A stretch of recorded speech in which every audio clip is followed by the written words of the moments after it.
Big pass லைவ்ல வந்து பார்த்தீங்கன்னா கேப்டன்சி நாமினேஷன் ப்ராசஸ் நடந்தது. இது என்னன்னா ஒரு புதுவிதமான ஓட்டிங் ப்ராசஸ் தான். அதை புதுவிதமாக ட்ரை பண்ணுறன்றது ஒரு இனோவேஷனை இம்ப்ளிமெண்ட் பண்ணியிருக்காங்க. சூப்பரான இனோவேஷன் டீம்.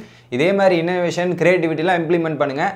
சீசன் 7 இதுக்கப்புறம் வேறு லெவலாக டிஆர்பியில் போயிடும். ஏங்க நீங்கள் வேறு காமெடி பண்ணிக்கிட்டு என்ன இனோவேஷன் கேளுங்க மக்களே. ஒன்றும் இல்லை, கன்ஃபெஷன் ரூமில் கூப்பிட்டு இதான் கேப்டன்சி டாஸ்க்குன்னு சொல்லிட்டு என்னன்னா 3 ஸ்டிக்கரை கொடுத்துருக்காங்க.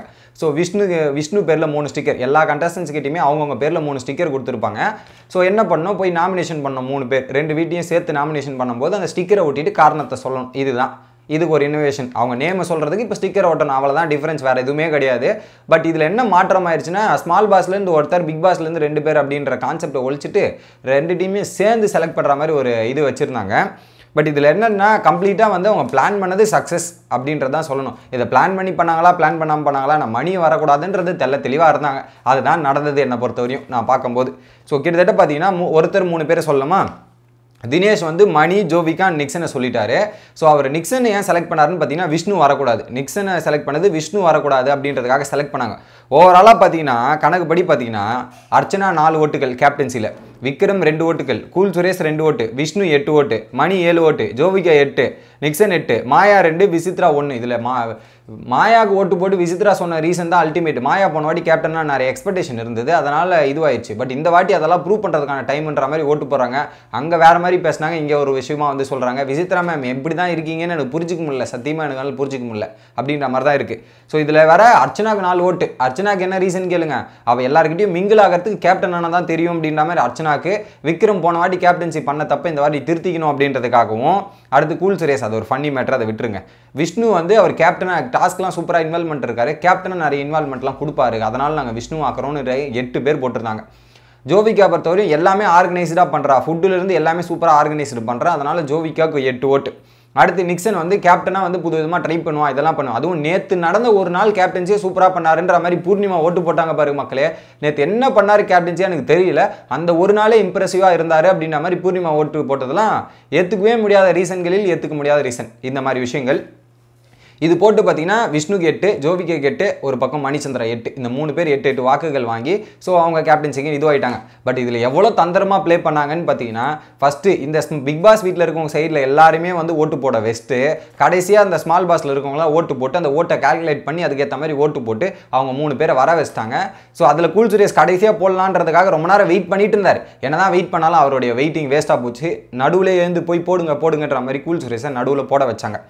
இதில் என்ன மிஸ்டேக் ஆயிடுச்சுன்னா, தினேஷும் மணி அண்ட் இந்த கேங் வந்து ஒரு திட்டம் போட்டாங்க. என்னென்னா, நம்ம விஷ்ணுவை பண்ணாமல் விஷ்ணு இல்லை நிக்சனை பண்ணி விடுவோம், நிக்சனை ஓட்டு போட்டால் ஸோ அங்கே வந்து நம்ம நிக்சனை ஓட்டு போட நம்ம சைடு மணிக்கு ஓட்டு வரும்னு நினச்சாங்க. பட் என்ன ஆச்சுன்னு பார்த்தீங்கன்னா, கம்ப்ளீட்டாக வந்து அவங்க கரெக்டாக ஓட்டிங்கை மாற்றி போடும்போது அனலைஸ் பண்ணிட்டாங்க. இந்த இடத்துல இவங்க பெரிய தப்பு பண்ணிட்டாங்க. மணி அண்டு தினேஷ்லாம் என்ன பண்ணிட்டாங்க, அவங்க சைடில் ஆள் வரக்கூடாதுன்னா நீங்கள் அவங்க சைடு ஓட்டு போட்டுருக்கூடாது, செல்லாத ஓட்டாக உங்கள் சைட்லேயே போட்டுருக்கணும். ஜோவிகாக்கெலாம் ஓட்டு போடாமல் இருந்தாவே மணி எல்லாருமே போட்டாங்க. ஜோவிகாக்கு யார், ரவீனா, மணி, அர்ச்சனா, இங்கே இருக்கவங்க முக்கால்வாசி பேர் ஜோவிகாவுக்கு ஓட்டு போட்டுருந்தாங்க. அவங்களோட லாஸுக்கான காரணம் மணி வராமல் போனது.